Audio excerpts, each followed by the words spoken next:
Hello everyone, this is Ashwini Singh and I'm back with another lecture based on recombinant DNA technology. So today we'll be learning about gene manipulation and timeline of genomics.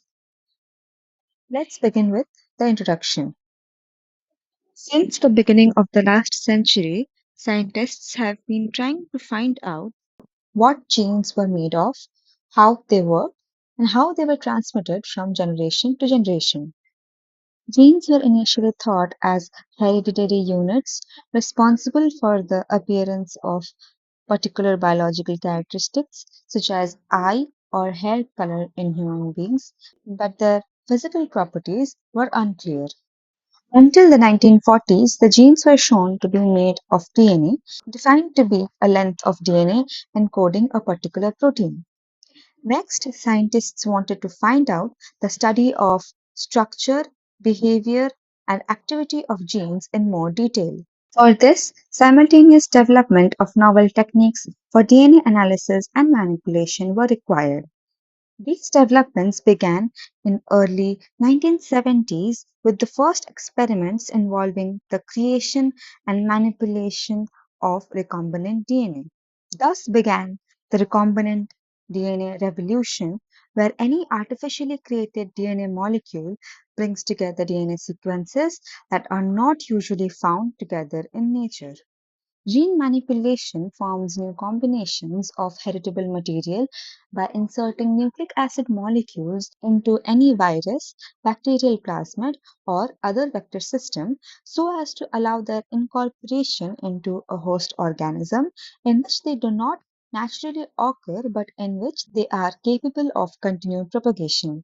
Propagation of recombinant DNA inside a particular host cell so that many copies of the same sequence are produced is known as cloning. Cloning was a significant breakthrough in molecular biology because it became possible to obtain homogeneous preparations of any desired DNA molecule in amounts suitable for laboratory scale experiments. Single organism, the bacterium Escherichia coli, played the dominant role in early years of recombinant DNA era. This bacterium had always been a popular model system for molecular geneticists since it has a large number of well-characterized mutants, gene regulation was well understood, and many plasmids had already been isolated. Subsequently, cloning techniques were extended to other range of microorganisms such as Bacillus subtilis, Pseudomonas species, yeasts, and filamentous fungi, and then to higher eukaryotes. Until the mid 1980s, all cloning was cell based. That is, the DNA molecule of interest had to be introduced into E. coli or another host for amplification. In 1983, there was a further mini revolution in molecular biology with the invention of the polymerase chain reaction or PCR. This technique allowed DNA sequences to be amplified in vitro using pure enzymes. Its great sensitivity and robustness allowed DNA to be prepared rapidly from very small amounts of starting material and material of very poor quality. However, it is not as accurate as cell-based cloning and only works on relatively short DNA sequences. Today, gene manipulation underlies a multi-billion dollar industry, employing hundreds of thousands of people worldwide and offering solutions to some of mankind's most intractable problems. The first medical benefit was the availability of significant quantities of therapeutic proteins such as human growth hormone or HGH, which is used to treat growth defects. Originally, HGH was purified from pituitary glands removed from the cadavers. However, many pituitary glands are required to produce enough HGH to treat just one child. Furthermore, some children treated with pituitary derived HGH have developed Creutzfeldt Jakob syndrome originating from cadavers. Following the cloning and expression of HGH in E. coli, it became possible to produce enough HGH in a 10-liter fermenter to treat hundreds of children. Since then, many different therapeutic proteins have become available for the first time. Novel routes to vaccines have also been developed. For example, the hepatitis B vaccine is produced by the expression of viral antigen on the surface of yeast cells. And a recombinant vaccine has also been used to eliminate rabies from foxes in a large part of Europe. Gene cloning also enables nucleic acid probes to be produced readily, and such probes have many uses in medicine. For example, they can be used to determine or confirm the identity of a microbial pathogen or to carry out pre or perinatal diagnosis of an inherited genetic disease. Probes are being used to determine the likelihood of adverse reaction to drugs or to select the best class of drug to treat a particular illness in different groups of patients. Nucleic acids are also being used as therapeutic entities in their own right. For example, antisense nucleic acids are being used to downregulate gene expression in certain diseases. And the phenomenon of RNA interference is a breakthrough technology for the development of new therapeutic approaches. In other cases, nucleic acids are being administered to correct or repair inherited gene defects, like gene therapy, gene repair, or as vaccines.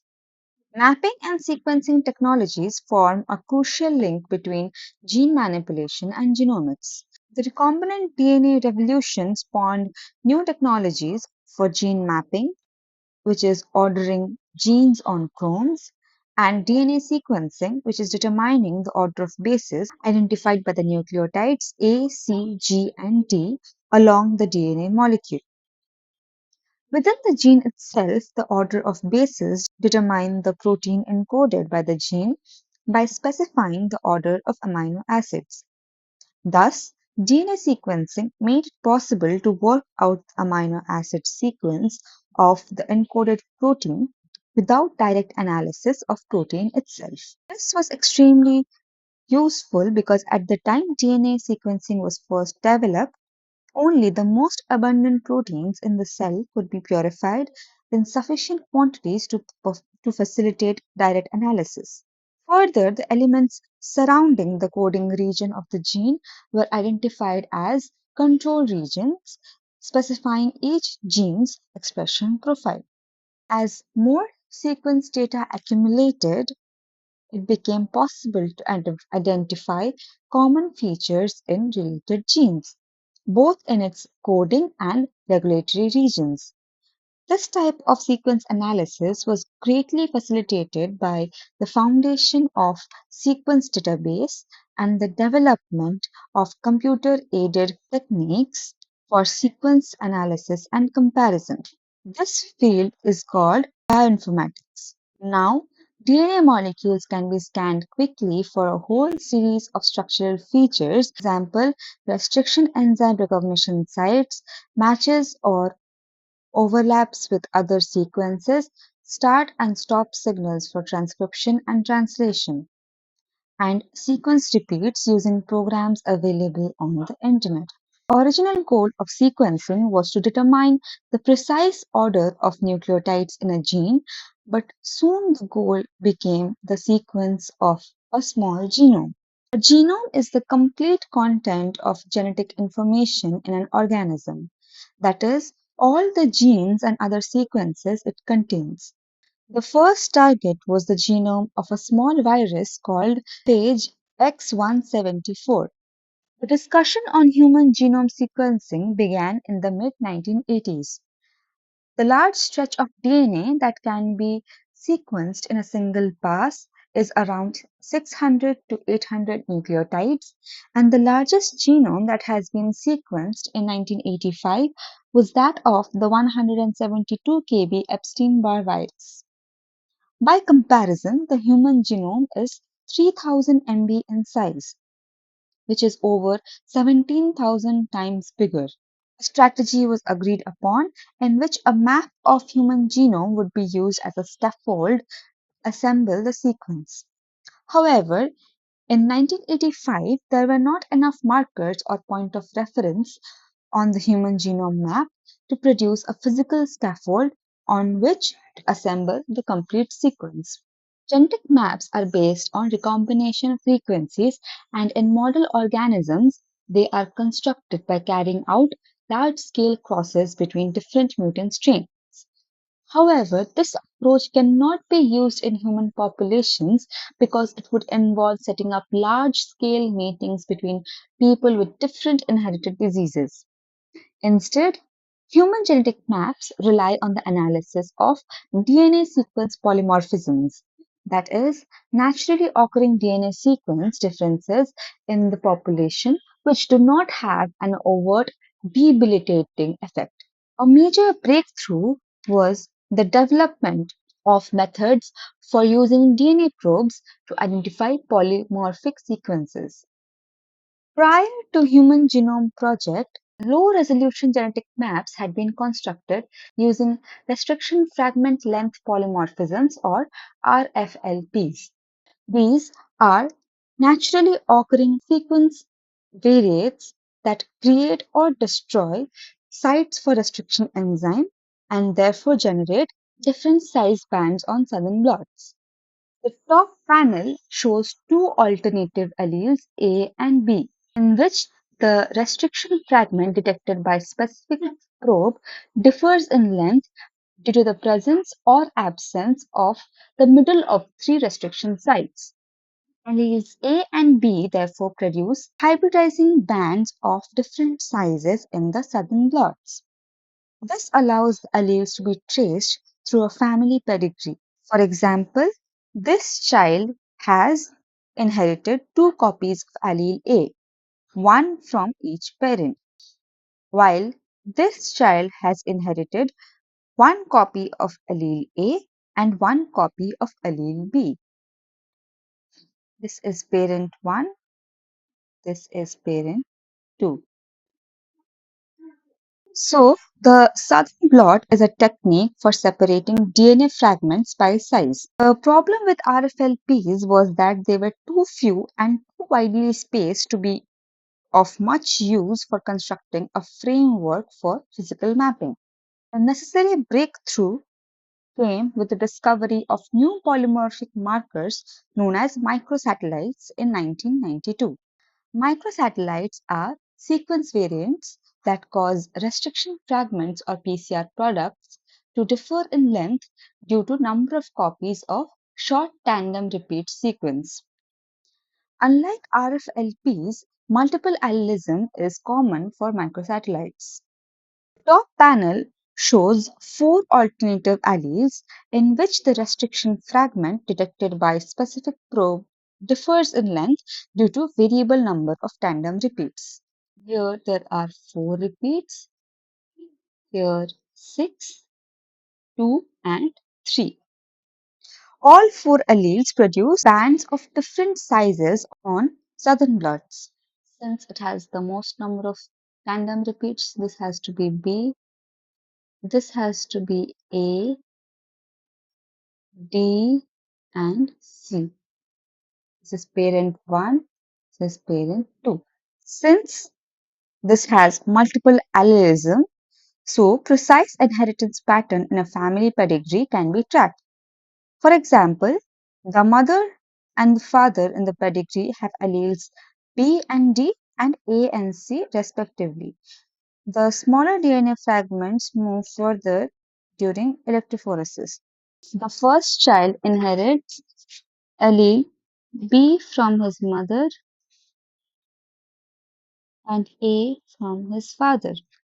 The physical mapping phase of the Human Genome Project involved the creation of genomic DNA libraries and the identification and assembly of overlapping clones to form contigs, which is unbroken series of clones representing contiguous segments of the genome.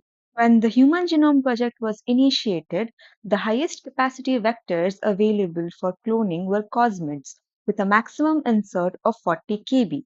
Because thousands of cosmid clones would have to be screened to assemble a physical map, The Human Genome Project would not have progressed very quickly without the development of novel high capacity vectors and methods to find overlaps between them so that clone contents could be assembled on the genomic scaffold. The genomics era began in earnest in 1995 with the complete sequencing of the bacterial genome. The publicly funded Human Genome Project was officially launched in 1990, and the scientific community began to develop new strategies to enable the large scale mapping and sequencing that were required to complete the project. Strategies which centered around high throughput, highly parallel automated sequencing. While the Saccharomyces cerevisiae sequencing project was underway, a new genomic sequencing strategy was unveiled known as the shotgun sequencing. In this approach, large numbers of genomic fragments are sequenced and sophisticated bioinformatics algorithms used to construct the finished sequence. The first success with shotgun sequencing was the complete sequence of the bacterium Haemophilus influenzae. The post-genomics era aims at the complete characterization of cells at all levels. Knowing the complete genome sequence of any organism is very useful, but more important is finding the genes and determining their functions. One of the most surprising results from the early genome projects was the discovery of how little was known about even the best characterized organisms, where functional characterization of thousands of genes had not been performed yet. This gave rise to two new branches of biology completely unheard of before 1995. These are the transcriptomics, which is the large scale study of mRNA expression, and proteomics, which is the large scale study of proteins. While mRNA can yield useful information in terms of sequence, expression profile, and abundance, direct analysis of proteins is much more informative since proteins can be analyzed not only in terms of sequence and abundance, but also in terms of structure, post translational modification, localization, and interactions with other molecules. Another branch is metabolomics, which is the study of metabolomes, the global profile of small molecule metabolites in the cell. Let's give you an outline of the entire lecture series. So I'll be dividing it into four parts. The first part would cover basic methodology for manipulating genes and covers techniques for cloning and gene manipulation in E. coli, as well as in vitro methods such as PCR. Finally, we'll get an overview of bioinformatics, the essential computer-based methods for the analysis of genes and their products. In part 2, I would be describing the techniques for cloning in organisms other than E. coli, and also the genetic manipulation in animals and plants, and some advanced transgenic technology. In part 3, we will move on to genomics from gene manipulation.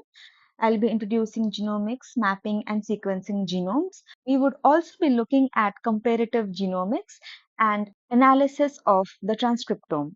Further, we would be exploring the field of proteomics involving expression analysis, analysis of protein structures and interactions, and also some part of metabolomics. Lastly, in part 4, we would sum up the gene manipulation and genomics by looking at its application in understanding and identifying polygenic disorders and applications of recombinant DNA technology. So that's all for today. Hope you'll join me in the upcoming videos. Thank you and keep watching.